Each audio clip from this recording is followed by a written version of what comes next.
Hello everyone and welcome to Audio White Papers. In this episode, I will be reading part 3 of 4 of Ethereum. If you like what we are doing here, please subscribe to the channel and like the video. We intend to do an audio collection of cryptocurrency white papers that have a significant amount of community support, as well as some that pique our personal interest. If you have any interest in supporting the project, in the description of the YouTube video and the podcast, there is a link to donate Bitcoin and Ethereum to the channel.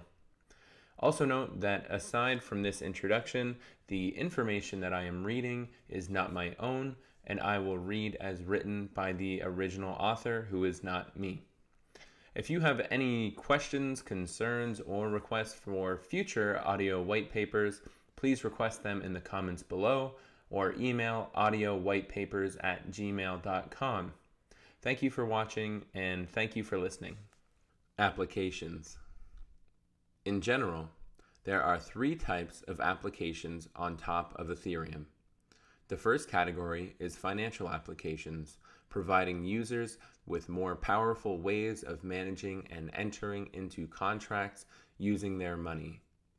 This includes subcurrencies, financial derivatives, hedging contracts, savings wallets, wills, and ultimately, even some classes of full-scale employment contracts. The second category is semi-financial applications, where money is involved, but there is also a heavy non-monetary side to what is being done. A perfect example is self-enforcing bounties for solutions to computational problems. Finally, there are applications such as online voting and decentralized governance that are not financial at all. Token systems. On-blockchain token systems have had many applications, ranging from sub-currencies representing assets such as USD or gold to company stocks, individual tokens representing smart property, secure unforgeable coupons, and even token systems with no ties to conventional value at all, used as point systems for incentivization. Token systems are surprisingly easy to implement in Ethereum. The key point to understand is that all a currency or token system fundamentally is a database with one operation. Subtract X units from A and give X units to B, with the provision that 1. A had at least X units before the transaction, and 2. The transaction is approved by A. All that it takes to implement a token system is to implement this logic into a contract. The basic code for implementing a token system in Serpent looks as follows. For anyone who would like to see the code, go to the token system section of the white paper. This is essentially a literal implementation of the banking system state transition function described further above in this document. A few extra lines of code need to be added to provide for the initial step of distributing the currency units in the first place, and a few extra lines of code need to be added to provide for the initial step of distributing the currency units in the first place, and a few other edge cases, and ideally, a function would be added to let other contracts query for the balance of an address. But that's all there is to it. Theoretically, Ethereum-based token systems acting as sub-currencies can potentially include another feature that on-chain Bitcoin-based metacurrencies lack: the ability to pay transaction fees directly in that currency. The way that this would be implemented is that the contract would maintain an Ether balance with which it would refund Ether used to pay fees to the sender, and it would refill this balance by collecting the internal currency units that it takes in fees and reselling them in a constant running auction. Users would thus need to activate their accounts with Ether, but once the Ether is there, it would be reusable because the contract would refund each time. Financial derivatives and stable value currencies. Financial derivatives are the most common application of a smart contract, and one of the simplest to implement in code. The main challenge in implementing financial contracts is that the majority of them require reference to an external price ticker. For example, a very desirable application is a smart contract that hedges against volatility of Ether or another cryptocurrency with respect to the US dollar. But doing this requires the contract to know what the value of ETH to US dollars is. The simplest way to do this is through a data feed contract maintained by a specific party, e.g., NASDAQ, designed so that party has the ability to update the contract as needed and providing an interface that allows other contracts to send a message to that contract and get back a response that provides the price. Given that critical ingredient, the hedging contract would look as follows. 1. Wait for party A to input 1,000 Ether. 2. Wait for party B to input 1,000 Ether. 3. Record the US dollar value of 1,000 Ether, calculated by querying the data feed contract in storage, say this is X dollars. 4. After 30 days, allow A or B to reactivate the contract in order to send X dollars worth of Ether, calculated by querying the data feed contract again to get the new price, to A, and the rest to B. Such a contract would have significant potential in crypto commerce. One of the main problems cited about cryptocurrency is the fact that it's volatile. Although many users and merchants may want the security and convenience of dealing with cryptographic assets, they may not wish to face the prospect of losing 23% of the value of their funds in a single day. Up until now, the most commonly proposed solution has been issuer-backed assets. The idea is that an issuer creates a sub-currency in which they have the right to issue and revoke units and provide 1 unit of the currency to anyone who provides them offline with 1 unit of a specified underlying asset, e.g. gold or USD. The issuer then promises to provide 1 unit of the underlying asset to anyone who sends back 1 unit of the crypto asset.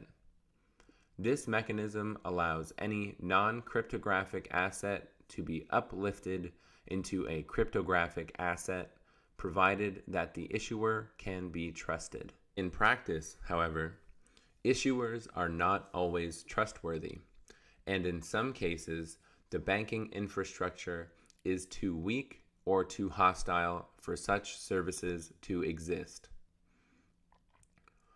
Financial derivatives provide an alternative. Here, instead of a single issuer providing the funds to back up an asset, a decentralized market of speculators betting that the price of a cryptographic reference asset, e.g. ETH, will go up, plays that role. Unlike issuers, speculators have no option to default on their side of the bargain because the hedging contract holds their funds in escrow. Note that this approach is not fully decentralized because a trust source is still needed to provide the price ticker, although arguably, even still, this is a massive improvement in terms of reducing infrastructure requirements.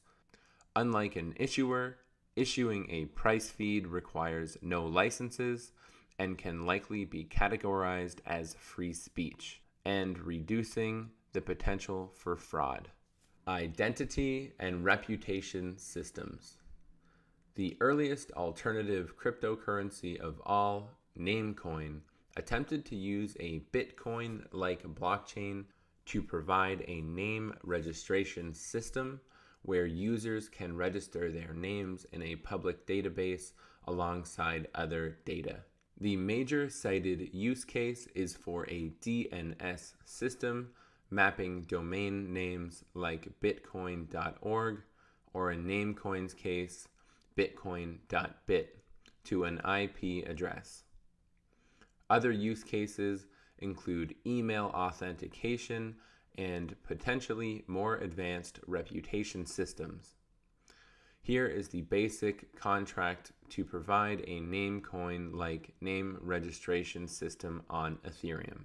For anyone interested in looking at the code, please reference Identity and Reputation Systems in the white paper. The contract is very simple. All it is a database inside the Ethereum network that can be added to but not modified or removed from. Anyone can register a name with some value, and that registration then sticks forever. A more sophisticated name registration contract will also have a function clause allowing other contracts to query it, as well as a mechanism for the owner, i.e. the first registerer of a name, to change the data or transfer ownership. One can even add a reputation and web of trust functionality on top. Decentralized file storage. Over the past few years, there have emerged a number of popular online file storage startups, the most prominent being Dropbox, seeking to allow users to upload a backup of their hard drive and have the service store the backup and allow the users to access it in exchange for a monthly fee. However, at this point, the file storage market is at times relatively inefficient. A cursory look at various existing solutions shows that, particularly at the uncanny valley 20 to 200 gigabyte level, at which neither free quotas nor enterprise level discounts kick in, monthly prices for mainstream file storage costs are such that you are paying for more than the cost of the entire hard drive in a single month. Ethereum contracts can allow for the development of a decentralized file storage ecosystem where individual users can earn small quantities of money by renting out their own hard drives, and unused space can be used to further drive down the cost of file storage. The key underpinning piece of such a device would be what we have termed the decentralized Dropbox contract. This contract works as follows.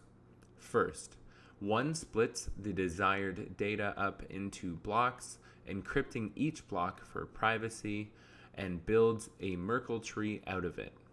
One then makes a contract with the rule that every n blocks, the contract would pick up a random index in the Merkle tree using the previous block hash accessible from contract code as a source of randomness, and give X ether to the first entity to supply a transaction with a simplified payment verification like proof of ownership of the block at that particular index in the tree.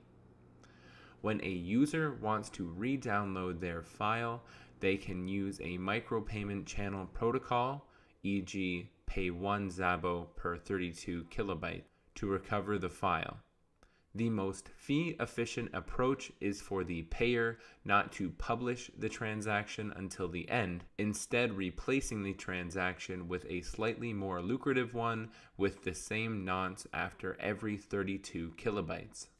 An important feature of the protocol is that although it may seem like one is trusting many random nodes, not to decide to forget the file, one can reduce that risk down to near zero by splitting the file into many pieces via secret sharing and watching the contracts to see each piece is still in some node's possession. If a contract is still paying out money, that provides a cryptographic proof that someone out there is still storing the file. Decentralized autonomous organizations. The general concept of decentralized autonomous organizations is that of a virtual entity that has a certain set of members or shareholders which, perhaps with a 67% majority, have the right to spend the entity's funds and modify its code. The members would collectively decide on how the organization should allocate its funds. Methods for allocating a DAO's fund could range from bounties, salaries, to even more exotic mechanisms, such as an internal currency to reward work. This essentially replicates the legal trappings of a traditional company or nonprofit, but using only cryptographic blockchain technology for enforcement. So far, much of the talk around DAOs has been around the capitalist model of a decentralized autonomous corporation, DAC, with dividend-receiving shareholders and tradable shares. An alternative, perhaps described as a decentralized autonomous community, would have all members have an equal share in the decision-making and require 67% of existing members to agree to add or remove a member. The requirement that one person can only have one membership would then need to be enforced collectively by the group. A general outline for how to code a DAO is listed as follows. The simplest design is simply a piece of self-modifying code that changes if 2/3 of members agree on a change.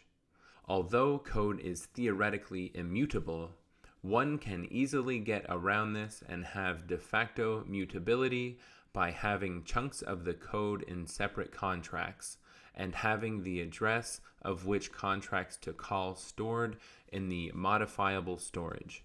In a simple implementation of such a DAO contract, there would be 3 transaction types distinguished by the data provided in the transaction.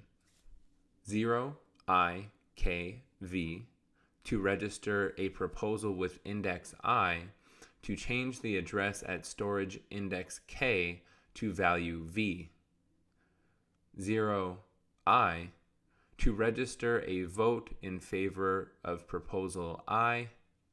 2, I, to finalize proposal I if enough votes have been made. The contract would then have clauses for each of these.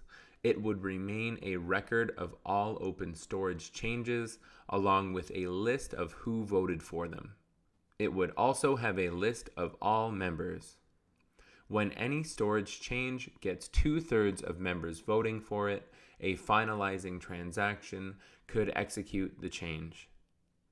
A more sophisticated skeleton would also have built-in voting ability for features like sending a transaction, adding members and removing members, and may even provide for liquid democracy-style vote delegation, i.e., anyone can assign someone to vote for them, and assignment is transitive, so if A assigns B and B assigns C, then C determines A's vote.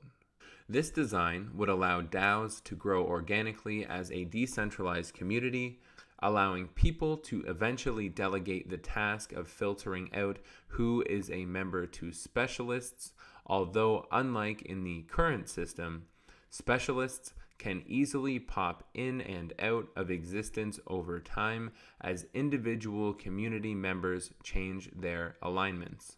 An alternative model for a decentralized corporation where any account can have 0 or more shares and 2/3 of the shares are required to make a decision A complete skeleton would involve asset management functionality, the ability to make an offer to buy or sell shares, and the ability to accept offers, preferably with an order matching mechanism inside the contract.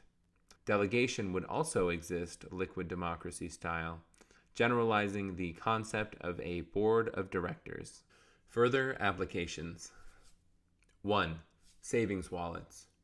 Suppose that Alice wants to keep her funds safe, but is worried that she will lose or someone will hack her private key.